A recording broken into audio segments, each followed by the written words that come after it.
having a philosophical basis and values, and ultimately building a love and joy and compassion for all living beings within ourselves allows us to make our work actually real, effective, and long-term. Hello, I'm John Rossi. I'm a touring drummer with a passion for animal conservation. When I'm on the road, I spend as much time as possible visiting zoos, aquariums, and conservation organizations. Now, I want to share those places with you. I'll be talking to keepers, vets, conservationists, anyone who can help me in my mission of connecting my people to animals through their people. Join me on my Rossifari. Hello, hi there, good evening, or whatever time it is. Welcome back to the podcast that's going in a very different but cool direction this week, the Rossifari podcast. So we'll get to why that is in a moment, but first I want to do a little bit of housekeeping. Welcome. I'm glad to have you here. Make sure you hit subscribe so you don't miss an episode. Make sure that you're following along on all of the socials at Rossifari, on TikTok at Rossifari Pod, and you can go and support the pod, patreon.com/Rossifari, all that good stuff. Follow the links, do the things, buy people Rossifari merch for the holidays at Rossifari.com. I know some people have been ordering, especially the What's Your Poop Story? Poop Story gear, and I am here for it. Loving it. All right, enough with that. Let's get to this week's episode. So I mentioned roughly 46 seconds ago that this is going to be a little bit different of an episode, and I did not lie to you. That is because I am talking to Leif Cocks, who is the founder of the Orangutan Project, the International Tiger Project, the International Elephant Project, and additional conservation organizations. The dude gets it done.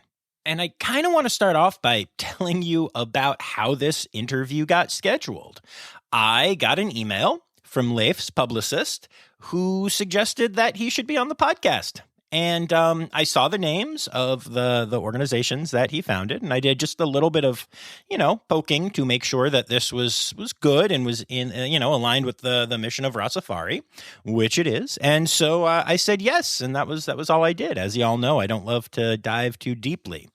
Well, it turns out that Leif is one of the most philosophical conservationists I have ever spoken to. And we go deep on philosophy and why this stuff matters and kind of just how you save animals, not from the perspective of, well, we need to take 3 acres of forest in Borneo and do this with it, but it's just very philosophical. I'm not going to give anything away, but it's really interesting. This is, without a doubt, one of the most unique conversations I have had with anyone on this podcast ever. You are going to hear some really surprising stuff and maybe some stuff that sounds a little contradictory to what you've heard before. But that is the beauty of conservation and conservation science, to be honest with you. There are different strategies, there are different approaches, there are different attitudes. And Leif has some really cool, really interesting takes on things. We're going to talk about palm oil in a way that may surprise you. And we're even going to settle once and for all the debate over whether the word is orangutan or orangutan or both. I'm not going to give anything away. So, this one, I'll tell you what. Leif is Australian. And we were doing it on Zoom, so the audio is good, but it's not the best. But I promise you, you are going to want to make sure that you hear every word of this one. This is unlike anything Rossifari has been so far. And it's going to be a good time. We laugh too. Don't worry. I'm talking all about philosophy and conservation and all this science stuff. But we get goofy. Star Trek may come up. So does Mad Max. There's laughter. There's humor. It's a good time. I really can't wait to share it with you all. So I'm going to stop waiting to share it with you all and bring you my interview with Leif Cocks of a bunch of different conservation organizations.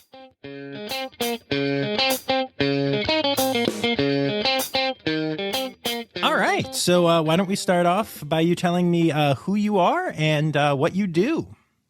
Mm-hmm. My name's Leif Cocks, and I'm a wildlife conservationist. And I've been working to conserve wildlife mainly in Indonesia and Malaysia for about 30 years now. A wide range of animals and different projects. But my skill and my hands-on experience has been with orangutans. All right. And so that's been the where I've spent most and my closest amount of time with wild animals. Well, that's very cool. And I'm hearing this accent, and I don't think it sounds Indonesian. Where are you from? Mm-hmm.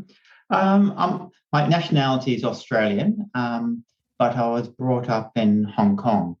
So I think Australians don't think I have a true Australian accent, but it's probably close enough for people in North America to pick up I'm Australian. Yeah, that was my guess. Although you never know nowadays, but that's very Mm-hmm. cool. So how did you get into all of this? Tell me about like early life and falling in love with animals and all of that. Mm-hmm. Um, there's always this talk about how people develop, whether it's nature or nurture. Certainly for me, there's strong evidence that it's nature. So although I grew up in one of the largest, densest populated metropolis in the world, I was very much always attracted to wildlife and animals. And so my room in our flat was, full of, budgerigars and goldfish and tropical fish and terrapins and cats and, all sorts of creatures. So I had a natural kind of, um,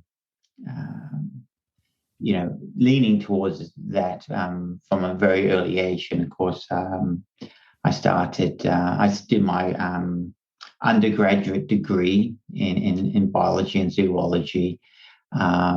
Started working with orangutans at a zoo, 15 orangutans, and did my postgraduate diploma on primate behavior, then my master's on orangutans. In parallel, while working hands-on with them for at least a couple of decades. That's amazing. That's really cool. And does the passion, from your childhood still exist today? Mm-hmm. Yeah, well, it's a life mission, you know, to um, to save the orangutan species from extinction, work for their individual welfare, but also under the umbrella of conservation and the wider umbrella of rainforest conservation, help the other critically endangered species such as elephants and tigers, as well as we're working very much a lot with the indigenous communities to allow them to prosper in the rainforest, the remaining rainforest. Well, and that's something that I always love to talk about with conservation. So let's go into that a little bit. I feel like there are always going to be some people who, when you say you're trying to conserve an animal species or multiple species, and that you're doing that by trying to help humans, that seems a little off if you don't really understand how that works. So can you explain why it's important to help indigenous communities prosper? Mm-hmm. Well, to put it in a philosophical context, I would describe, for example, orangutans as my expertise, as a center of my love and not the boundary of it. And if we do not have love and compassion for all living beings on this planet and all living beings in the work that we're doing, it's like trying to finish a jigsaw puzzle with several pieces missing. And it just doesn't work. You don't get the end outcome. And so we're all interlinked and it's all connected. So to have this narrow vision and exclude others from your particular bias ultimately is not effective, even for the particular group of living beings that you have our bias towards. I love that. That's a great philosophical way of looking at things. It's very cool. And so tell me, so I know you started off working in some zoos. One thing that I like to do is I don't do a lot of research. I like to hear it from you, with the guest. But I did a little, and I know that you started off in zoos. Can you tell me a little bit about what that experience was like for you? Mhm. Um, yeah, so I started working in a zoo many years ago as my first experience. First of all working with birds, and then the big cats, and then elephants, and then and luckily I had this wonderful opportunity to work with 15 orangutans, the largest colony of orangutans outside the wild. And the other great thing that happened, of course, is back in those days, there was no occupational health and safety. And so I was basically given a diet sheet, told how to move the slides, and said, there you go, there's your orangutan. So I didn't have any preconceived ideas. And so one of the things I didn't have a preconceived idea is that these beautiful creatures were potentially dangerous. And so I just went in with them, and I had my lunch with them and got to know them as friends. And so it wasn't some time later then I went to other zoos, and orangutans were kept behind bars, and there were these big yellow lines 1 meter back, otherwise the orangutan will grab you. And I said, well, gee, I just been working in with them. And so I got to know them as persons and had close personal relationships with them, being at orangutans at the birth, nurturing the babies, nursing the orangutans when they're physically and mentally upset. And so, of course, then discovering that having this close personal friendship with these orangutans, discovering that they're persons, may not be humans, but they're persons nonetheless. And they weren't doing well in captivity, despite all the love and care that we're giving with them, just as human people don't do well in refugee camps. Not that the people looking after refugee camps are the most wonderful people in the world, and love and compassion, trying to look after them. But as persons, we need to control our environment, who, when, how often. We have worries about the past, and anxieties about the future. And so this led to a few things. Is one is starting to bring the orangutans back to the wild, and reintroducing the first zoo-born orangutans back into the wild, but also discovering, of course, very quickly that these beautiful self-aware persons, in fact, the most intelligent being that shares our planet with us, has been driven to extinction in the most horrific ways that we can imagine. And that's and therefore, in parallel to working with these orangutans, I started the Orangutan Project in 1998 and developed that up until it became much more bigger and much more important than the work I was doing at the zoo. And I transferred over into a full-time wildlife conservationist.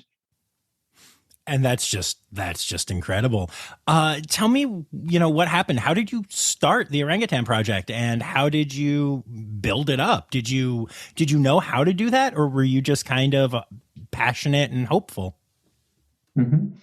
I didn't know very much. What I did know is I was going on my holidays to Indonesia, and I was rescuing orangutans and seeing all that kind of stuff, taking them to rescue centres. And a group of volunteers at the zoo came with me on a particular trip.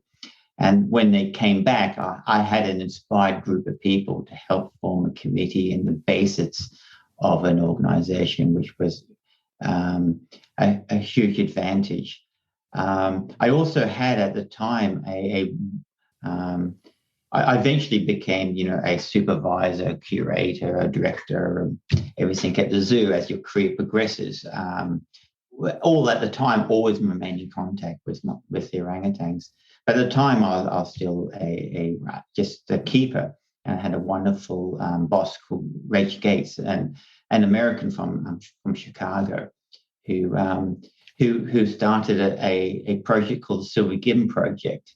And so Rach was able to give a ethical framework for me to understand how to start organizations and move in the right direction. I also had a lot of contact and spent a little time in the jungle with one of the eminent philosophers of our time, Peter Singer, yeah, his PhD thesis was actually called Animal Liberation.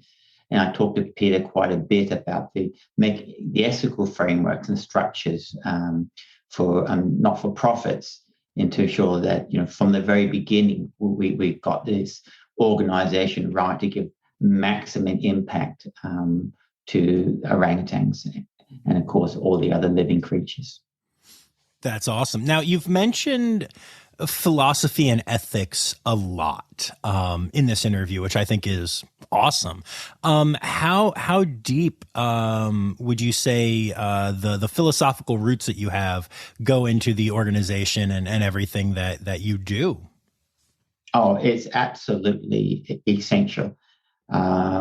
So yeah, I guess my nature is to be philosophical.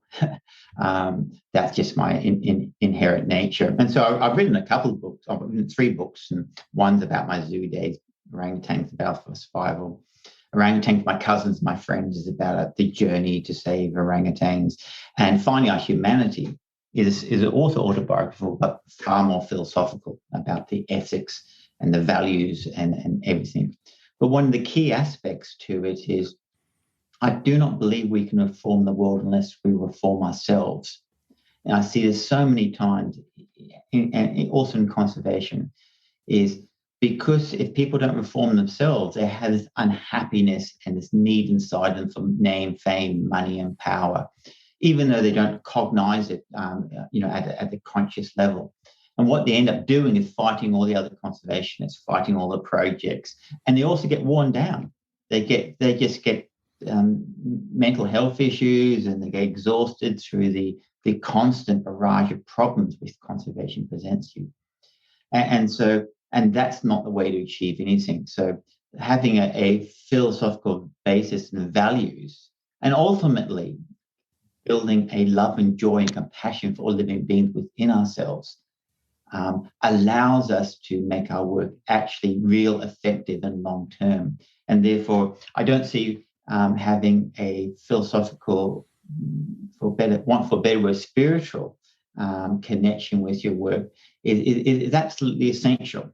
And it is not necessarily add on, because without it, I don't think we can be effective in the long term. I really love that. I'm very into philosophy as well. And that's such a great way. You don't hear, I mean, I talk to conservationists all the time, and you are the first one who has really brought up, philosophy and using philosophical thinking and trying to fix yourself. And, so much of what you said is so true. And I've heard so many stories from people about, ego-driven stuff ruining the attempts to do conservation work and everything. I think that's really beautiful. What were the names of your books again? Because I very badly want to check them out.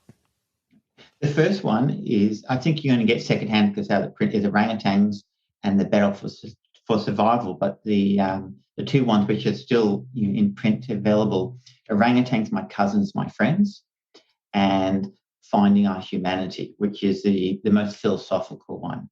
And so they're all autobiographical, but they all kind of, in a sense, take a different aspect of my journey, depending on people's interests.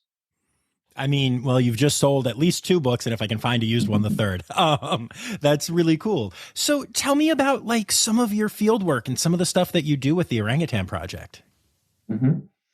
Well, the big picture strategy is to save up to 8 ecosystems of the right type, shape, and size of rainforest to take orangutans, elephants, tigers, and indigenous communities through this extinction crisis.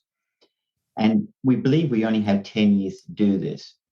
Now, when I say 10 years, people think, oh, you're saying there's going to be no rainforest in 10 years, or no orangutans, or elephants, or tigers. That's not what I'm saying.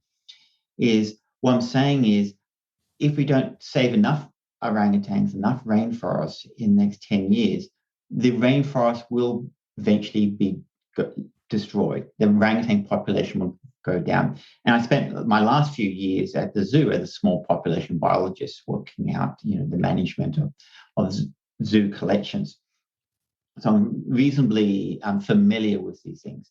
But what we know is, for example, if you don't have a minimum size of number of orangutans in the population, it will slowly inbreed to extinction over time. If you don't, from an ecological perspective, if you don't have enough rainforest, it will, because rainforest reduces temperature, it produces its own rain, etc. And it needs, certain key areas like lowland and riverine forests that orangutans and elephants need, not just any forest. So it will eventually collapse in and on itself. And you see, for example, problems with the Amazon actually, reaching a tipping point, as an example, and eventually converting into savanna, because there's not enough rainforest to support rainforest. And so, and of course, this is stringently linked with climate change, and for very good reasons. One of the big drivers of the climate change, other than fossil fuels and the animal agriculture industry, is destruction of the rainforest. And so that's why climate scientists say we've got 10 years to turn this around. Not that the planet's not going to be here in 10 years, but these feedback loops lead to destruction. So I pretty much say we're living the most important decade in the whole of human history. And what we're doing is obviously, helping specifically orangutans, elephants, tigers, indigenous communities.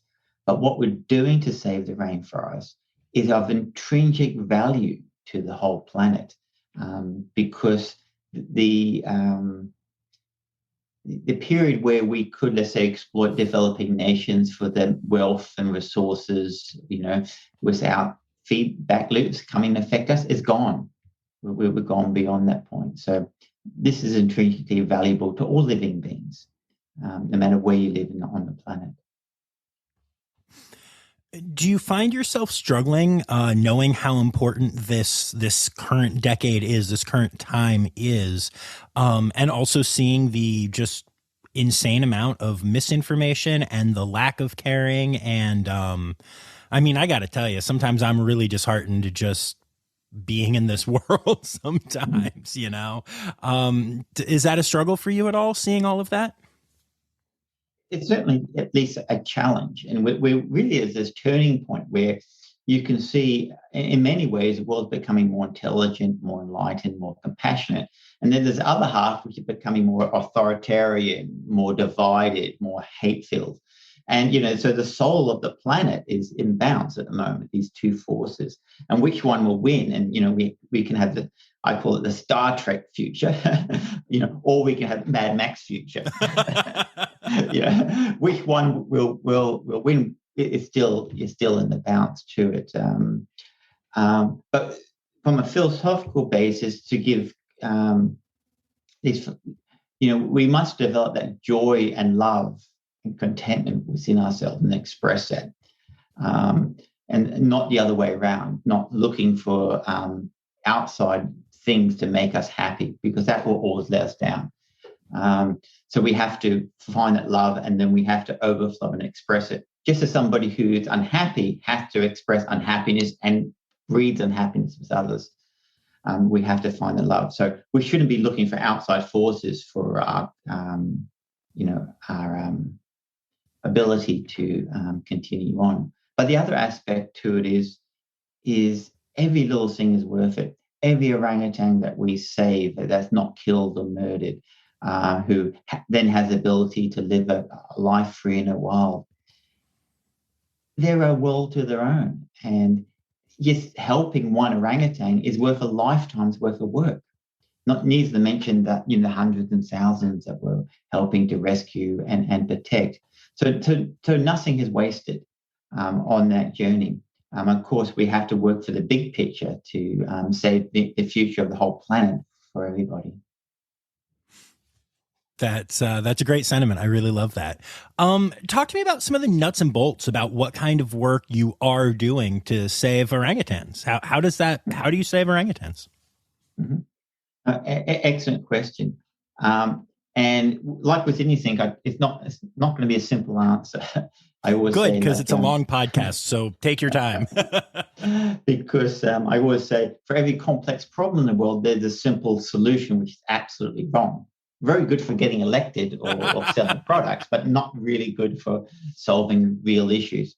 So what we do is we look at each ecosystem, we diagnose the disease, and give the right medicine or conservation, the right type and the right dosage, just like going to your doctor, diagnose the disease, give the medicine the right dosage, the right type of medicine. So each one has a different formula. So some it's about rescue, rehabilitation, or release, and we're trying to reestablish extinct populations or reinforce populations which are no longer viable due to poaching before we're able to protect it. Then we've got direct habitat protection, with putting rangers out into the field. One of the most fundamental things, of course, is habitat and habitat and habitat. So a lot of time and effort is leasing and securing large areas of lowland, riverine forest, the most valuable piece of the forest for the future, and building together. The variety means the viable ecosystems.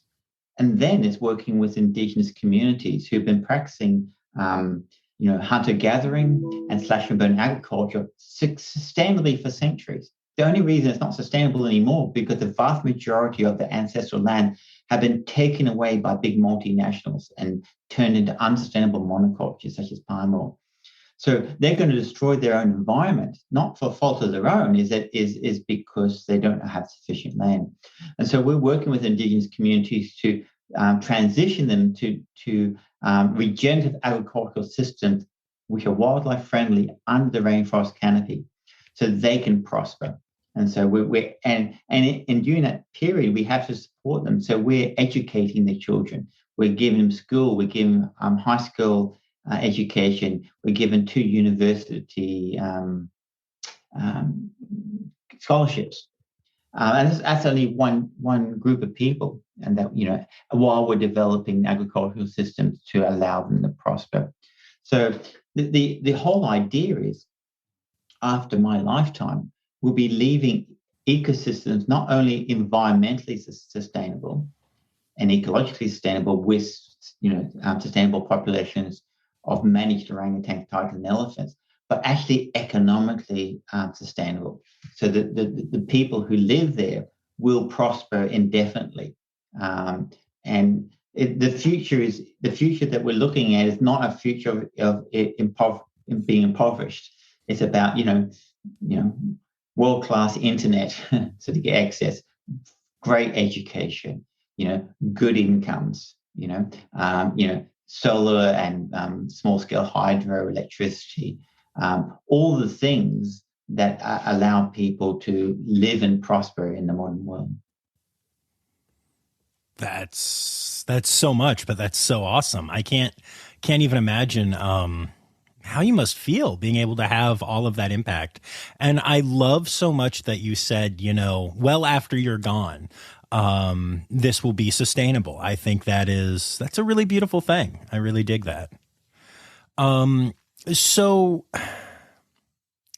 you mentioned palm oil, and I feel like that's a subject that, comes up on here every once in a while. But working with orangutans as you do, I bet you could inform us a little bit more to my listening public about the palm oil crisis. Mm-hmm. Look, the first thing is to say it's not about palm oil, and people naturally see a forest and then see it replaced by palm oil and say, well, if we deal with this palm oil issue, we can maybe solve a great deal of this rainforest destruction. And actually, completely not true. You could ban all palm oil tomorrow or go sustainable palm oil, whatever that means, because it's a monoculture, and all monocultures, by their very nature, science tells us, are unsustainable. So that's just kind of like greenwashing. But the point is that's not real driver. The real driver is big businesses influence governments to give them rainforests. They cut down the rainforest for the value of the trees. They can make a fortune from cutting the trees down. And then they'll plant whatever unsustainable monocultures on it. They'll give them really good profit in the short term. Now, palm oil is not the only alternative.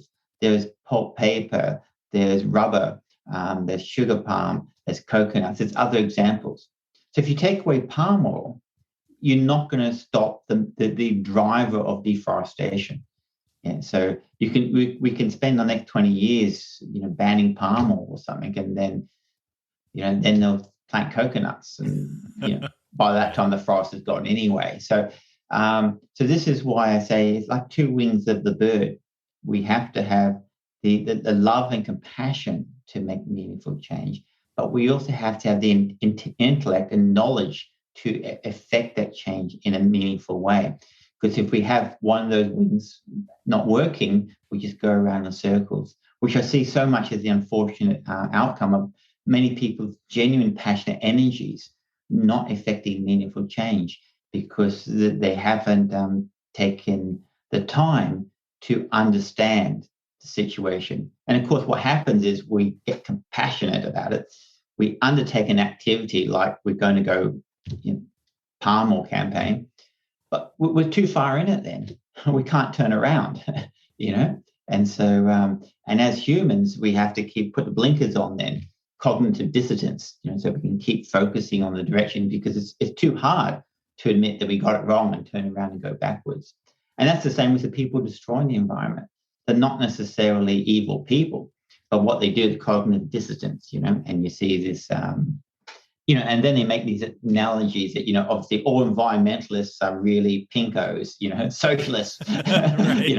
and so what they're really fighting is the socialists trying to destroy the planet, not that we're trying to save the planet for everybody.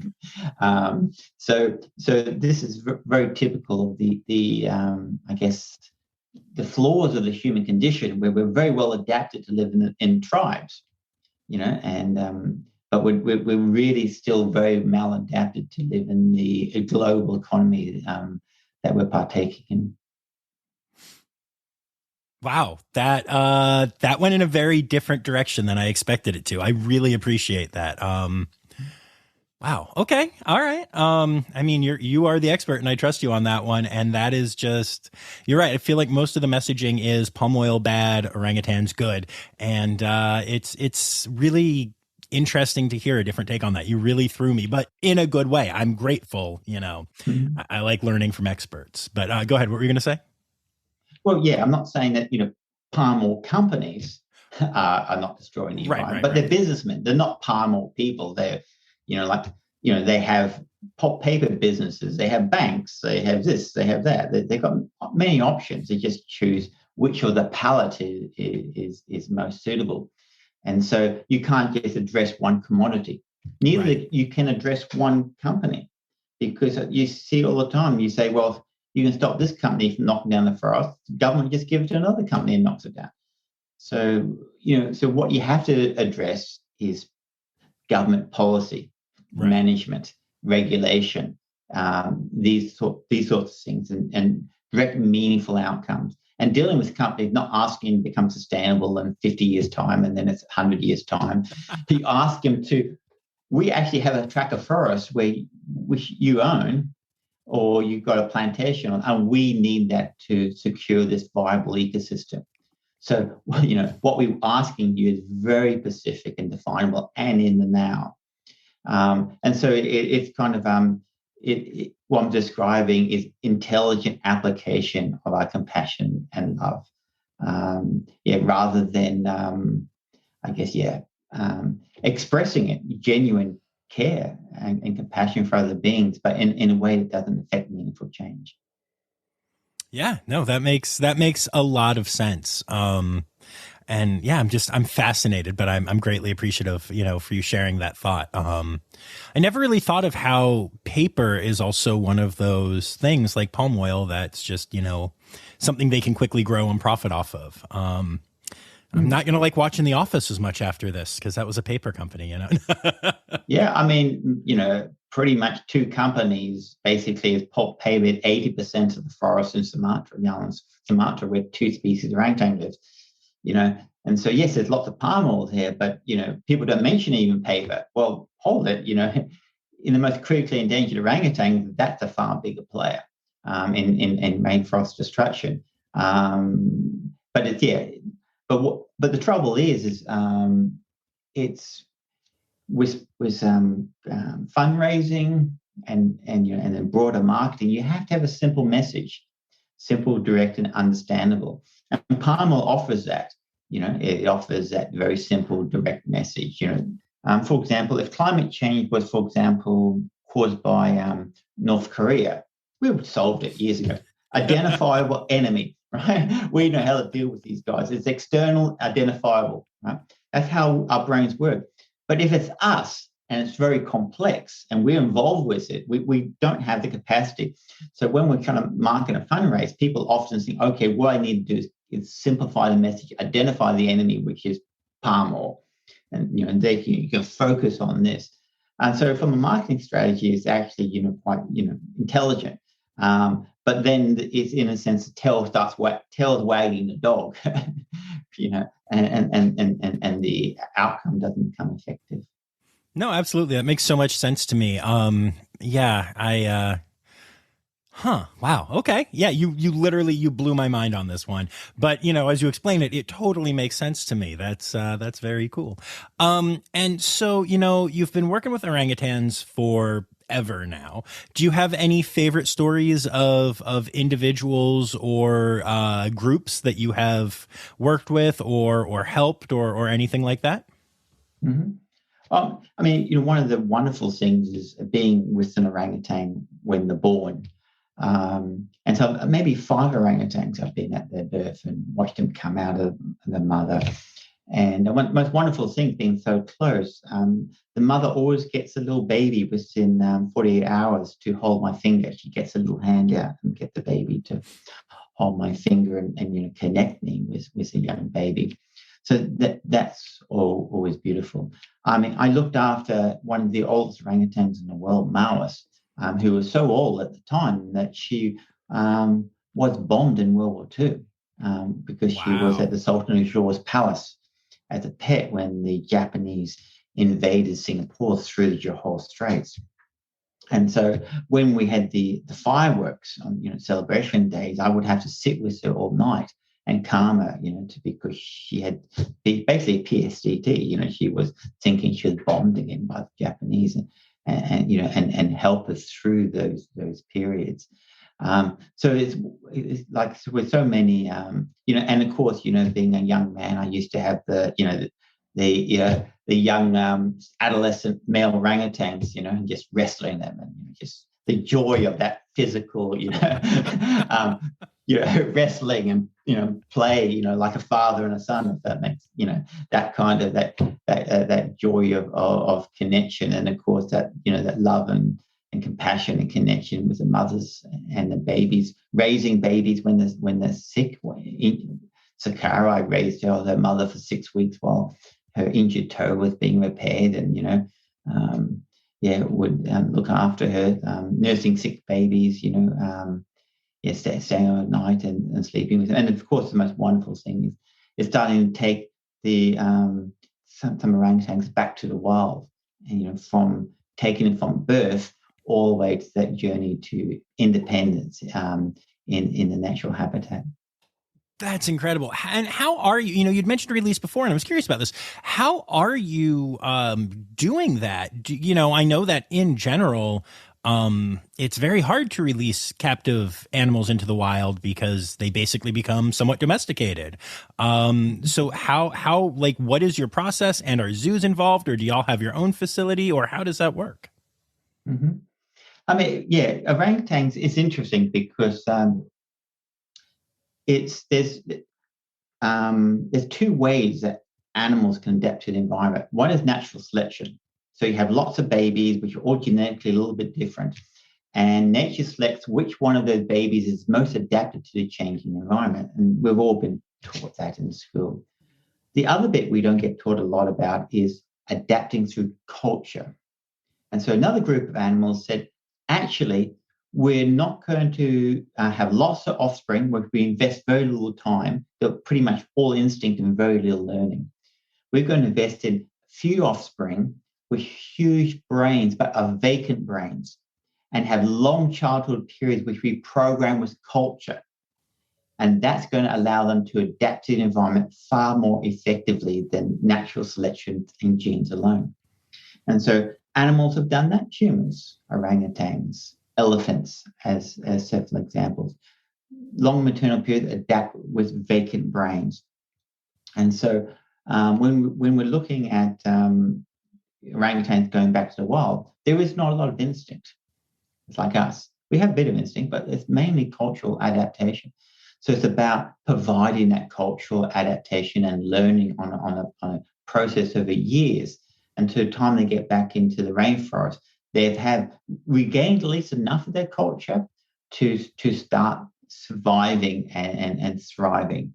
It's never enough. One of the big things we lose when we lose a wild population is that culture. Just like when indigenous communities lose their native land, they lose their culture because and become maladapted because that culture is adapted to an environment which no longer really exists. So the vast majority of work with orangutans is about culture and development. They can get from other orangutans and us to a certain extent. But the other aspect, which is extremely important with persons, is mental health. So we cannot have good social skills. We cannot learn properly. Yeah, we can't have physical health unless we have mental health. This is the same with humans, and it's the same with orangutans. And what the predominant thing that we did with these orangutans going back, is provide them with optimum mental health, which made them very robust and independent and very capable of learning and adapting to the environment. Now, what gives us great mental health? Love and security. A loving, caring environment and support through that. And it's the same with humans. Humans who have love and secured upbringing become confident, independent adults and successful. Those who don't get that become maladjusted and unable to cope and learn the social and even technical skills to succeed. And so it's ultimately love is one of the important elements on that journey back.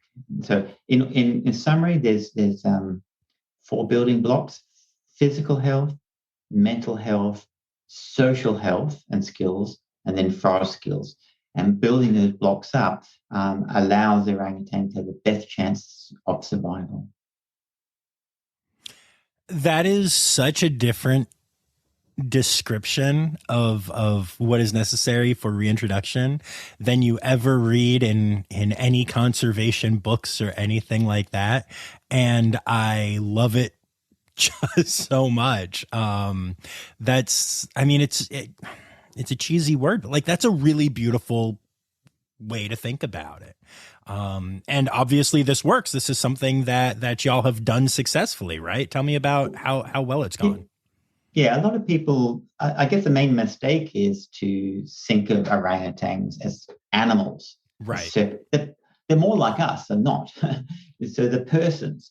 And so the same things we would say, how do we allow this child that we've got an orphan child, how do we bring it into being an accessible part of the community? It's the same journey. Now, that's very different if you're a conservationist and you want to reintroduce cats, for example. I mean, what rehabilitation do you need for a domestic cat in most environments? None. They'll just go feral. They're born with huge amount of instincts, So you don't need in Australia or America a cat reintroduction program. They pretty much know what to do. Now, there's a whole, obviously, a gradation of animals, where they need certain skills. And in some, you talk about imprinting, some imprinting aspects. But with orangutans, they don't imprint. We don't imprint, into to that extent. So it's really about understanding the animal you're dealing with and tailoring it to it. So it's back to that thing is, maybe a little knowledge is dangerous. And so maybe I'll put it this way, experts always tend to project their expertise beyond their knowledge limit. That's just a natural arrogance of humans, because in fact, we're as humans, we're not that bright. The average really crappy USB contains more information than we contain, because of most of the information we think we know, we don't. We think that we know the Earth, revolves around the sun. We think we know how the economy works. We think we know how politics works. No, we don't. But there's experts that do, but not us.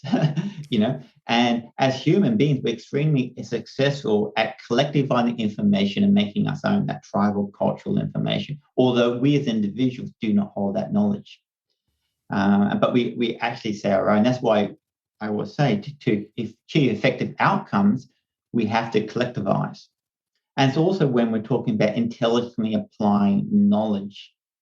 The only way we can intelligently apply knowledge is collectivize with individuals and experts who have different knowledge than yourself, and not assume, So, even in the field of, let's say, wildlife conservation, orangutan conservation, there's a huge, no one person can know everything, but you can know everybody. You can know all the people that can know pretty much everything. And if you work with them and you listen to them, you go in with an open mind, you will learn through all that collective understanding of science of how to do it. But unfortunately, what happens is, people take on the guise of expert. And of course, then you have to stop learning because you cannot admit others know more than yourself, and you cannot admit that you're wrong very hard. And that then leads to this kind of downward spiral into less and less effectiveness. And so, in some ways, you got to get to the point where you just see yourself as a cog in the wheel. And you contain a bit of knowledge, but you have to collectivize in knowledge and ability in order you to put together these programs for real meaningful change. Yeah, no, that totally makes sense. And I just love this. I love your whole philosophical outlook on all of the conservation stuff that we're talking about. So I know that we need to move on from the Orangutan Project because we have another thing to discuss, but I have one more kind of dumb question for you about it. So I noticed that you say orangutan kind of with a G at the end of it. And, there's a lot of debate, like at least in the United States, because a lot of people say that, and I always correct them because there's no G at the end. Is it correct to say it either way? Can you, as an expert on this subject, is orangutan and orangutan, are they both acceptable? What are your thoughts on this? Oh, look, I think so. I don't have really no strong opinion on that at all. But interesting enough, from a perspective, I mean, obviously, orang in Indo-Malay means person, and utan doesn't mean anything, but hutan with a H means forest. But it was never the name that indigenous people called orangutans. It's actually the Dutch created that name. They coined the name orangutan, and they just used the Indo-Malay words to create the word orangutan because they thought it sounded native. But they tend to call them names such as Mawis or Mayas and the indigenous community to referring to the orangutans in the area. Okay, well, there it is. I will stop harassing people who say orangutan. Very good. And then, so you've recently, I think, started the International Tiger Project, and tell me about that. Well, as we're discussing, the intention was always to, while saving the orangutan species, is that be an umbrella species for conservation. So we didn't have to start the Bornean Lizard Project or Smart Squirrel Project.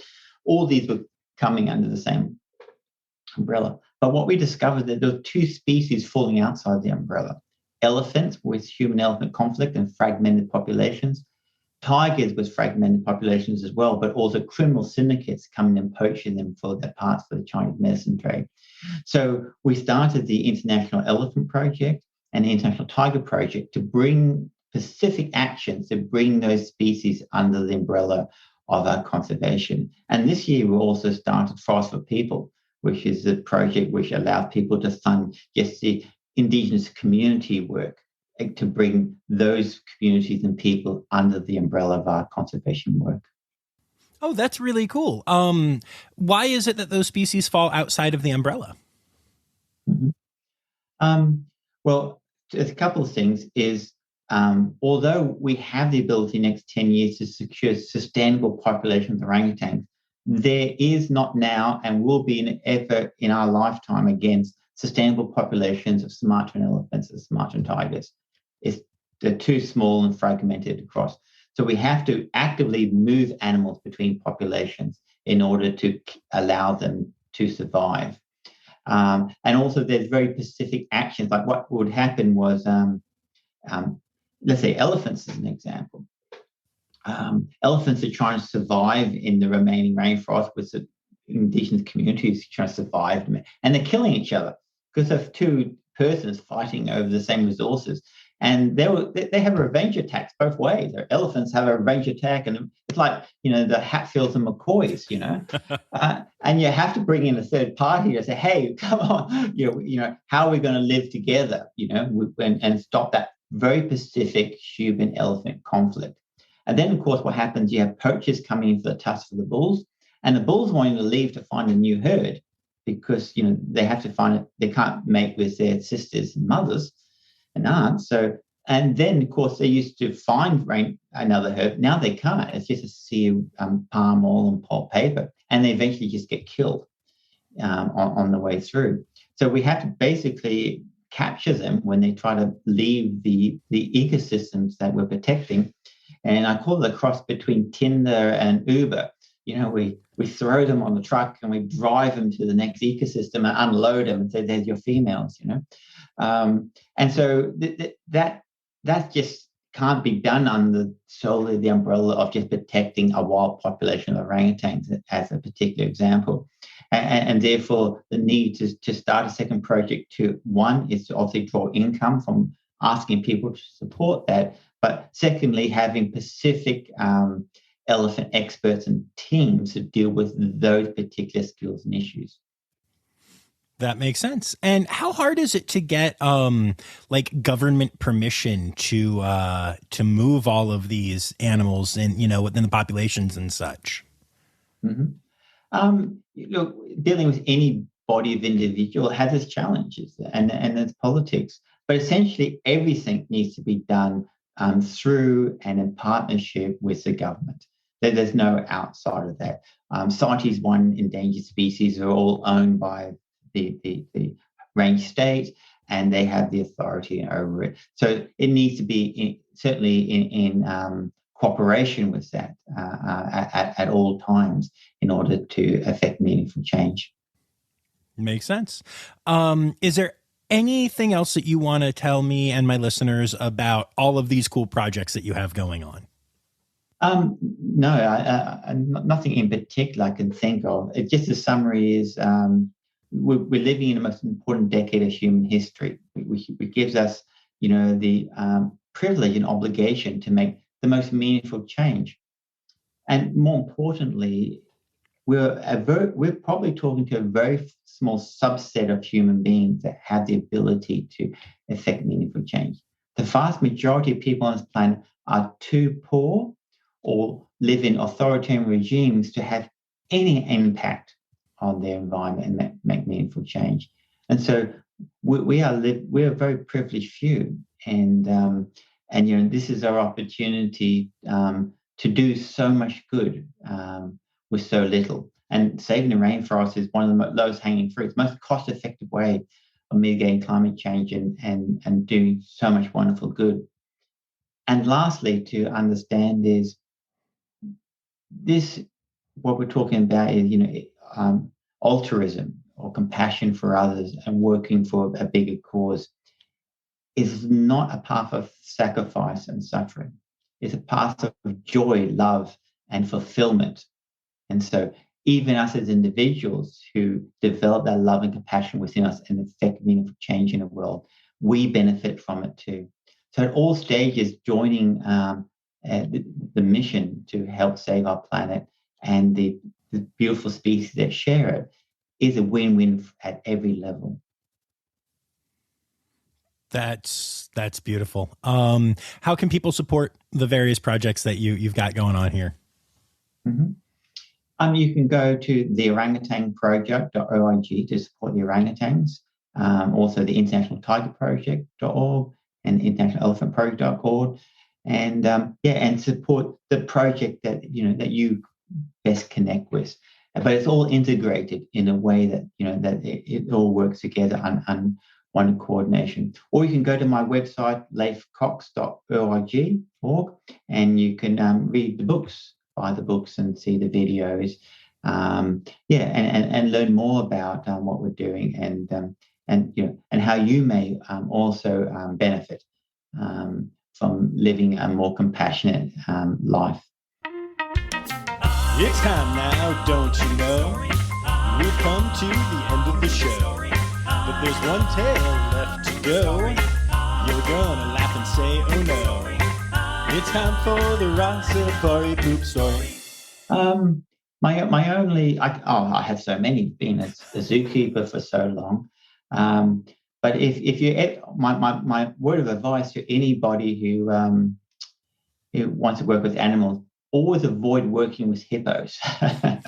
I used to work with some hippos which were attached to the orangutans I looked after at a zoo in Sydney for some time. My God, they're horrible. Beautiful animals, but they tend to defecate, and they wag their tails as they defecate to splatter the feces as high and far as possible.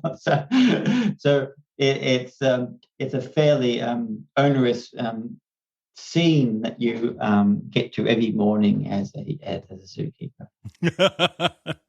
Awesome. Well, thank you so much. This has been just wonderful. Yeah, thank you.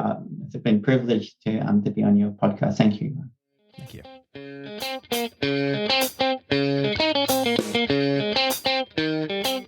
So there you have it, folks. You can go to leifcocks.org to check out really all of the work that Leif does and links to all of the other projects. But also, if you hit up the show notes on your podcast app, you can go and see the things that I write. I'm going to have links to all of the various organizations and their social media pages and all that stuff. There is so much to check out.